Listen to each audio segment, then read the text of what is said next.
Assalamualaikum warahmatullahi wabarakatuh. Saya Randy Dinata. Di sini saya ingin menyampaikan sebuah materi terkait dengan pengertian dan pengembangan audit audit. Sebelum itu, saya ingin menjelaskan tentang apa itu internal audit. Internal audit adalah audit aktivitas internal organisasi yang bersifat independen dan objektif, yang dirancang untuk menjamin kualitas pelaksanaan kegiatan, memfasilitasi kebutuhan konsultasi, menambah dan meningkatkan kuantitas kegiatan, kualitas kegiatan, operasional organisasi, membantu organisasi dalam mencapai tujuan dan sasaran yang telah ditetapkan secara efektif dan efisien. Dengan cara melakukan evaluasi secara sistematis dan penuh kedisiplinan untuk meningkatkan kualitas manajemen risiko, pengendalian, dan pengelolaan kegiatan operasional. Komponen kunci definisi. Komponen kunci definisi itu terdiri dari yang pertama adalah membantu organisasi dalam mencapai tujuan, yang kedua mengevaluasi dan meningkatkan efektivitas manajemen risiko, pengendalian, dan proses pengelolaan organisasi.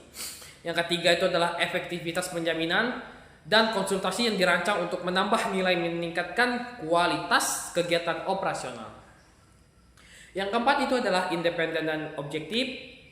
Dan yang terakhir, yang kelima, ada pendekatan yang sistematis dan disiplin, terutama dalam proses pelaksanaan penugasannya. Selanjutnya itu adalah ilustrasi penugasan audit. Ilustrasi penugasan audit itu terdiri dari strategic objektivitas. Itu adalah tujuan bisnis meningkatkan pangsa pasar melalui penguasaan perusahaan lain. Tujuan penugasan audit ini memastikan bahwa informasi yang digunakan oleh manajemen untuk memutuskan pengambil alihan perusahaan lain adalah tepat, lengkap, dan valid. Selanjutnya adalah operation objectives.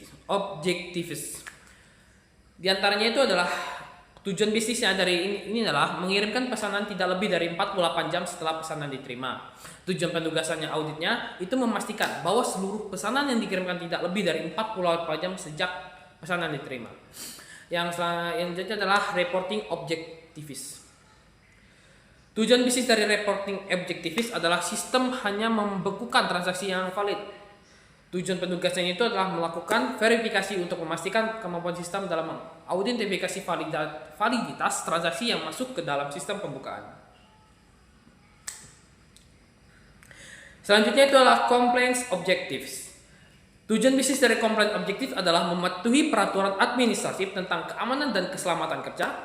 Tujuan penugasannya melakukan verifikasi atas kesesuaian kebijakan dan praktik pelaksanaan pekerjaan dengan peraturan administratif tentang keamanan dan keselamatan kerja. Ada juga penugasan audit.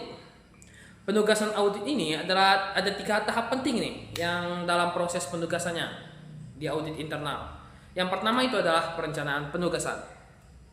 Perencanaan penugasan ini nih dibagi lagi, yaitu pertama adalah memahami objek auditnya. Yang kedua untuk menentukan tujuan penugasan, menentukan kebutuhan bukti, dan menentukan sifat, saat, dan luas audit. Kedua itu adalah pelaksanaan penugasan, dan yang ketiga adalah pelaporan pelaksana.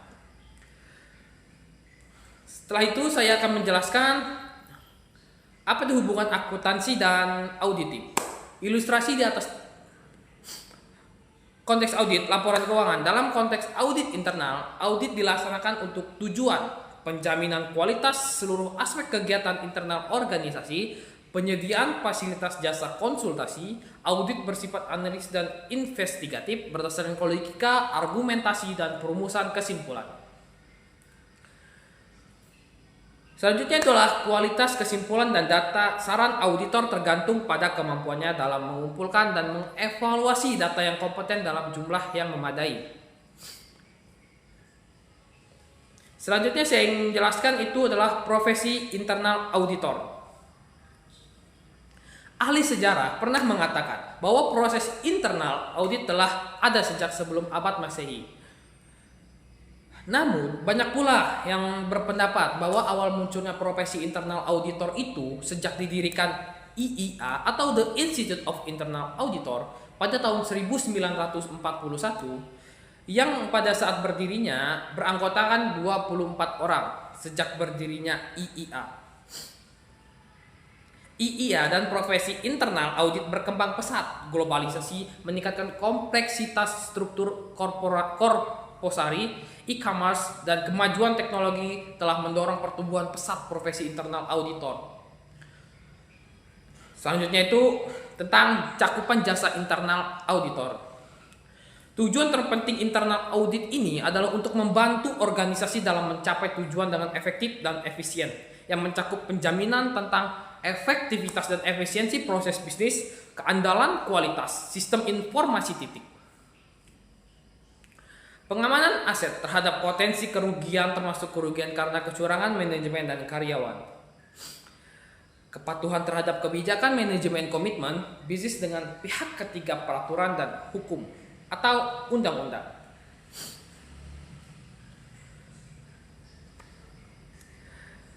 Dan secara lebih spesifiknya, internal auditor itu mencakup penugasan audit dalam bidang produksi barang dan jasa, manajemen keuangan, manajemen sumber daya manusia, riset dan pengembangan logistik, teknologi informasi. Internal auditor menggunakan beragam prosedur audit untuk menguji kecukupan dan efektivitas desain sistem untuk proses manajemen risiko, pengendalian, dan governance atau pengawasan kinerja manajemen secara efektif dan efisien oleh Dewan Komisaris. Adapun prosedur audit itu mencakup wawancara dengan manajer dan karyawan, observasi aktivitas bisnis, inspeksi aset dan dokumen, uji coba prosedur, pengendalian, analisis kecenderungan atau tren dan radio, analisis data dengan komputer, pengumpulan bukti pendukung dari pihak ketiga, pengujian langsung terhadap transaksi. Adapun saya ingin menjelaskan tentang pelaksanaan internal dari audit. Audit internal diperlukan oleh semua jenis organisasi, baik yang berorientasi laba maupun berorientasi sosial. Untuk perusahaan dapat merekrut internal auditor atau mengontrakkan fungsi internal auditor atau outsourcing ke pihak luar, baik sebagian dari fungsi internal atau ke outsourcing maupun seluruh fungsi internal audit. Jasa internal audit pihak eksternal bisa KAP atau vendor lain dari luar KAP. Titik jasa internal audit pihak ketiga diperlukan pada saat perusahaan tidak memiliki sendiri tenaga auditor dengan pengetahuan dan keterampilan yang diisyaratkan. Setelah yang saya jelaskan tadi, saya juga ingin memberitahu persyaratan kompetensinya. Persyaratan kompetensinya ini itu auditor tuh harus dimiliki oleh auditor itu internal untuk mematikan keberhasilan karir profesional. Antara lainnya itu adalah kualitasnya, kualitas kepribadian yang mencakupnya. Antara itu adalah integritas, semangat yang tinggi, memahami etika kerja, rasa ingin tahu yang besar, kreatif, kaya dengan inisiatifnya, dan fleksibel.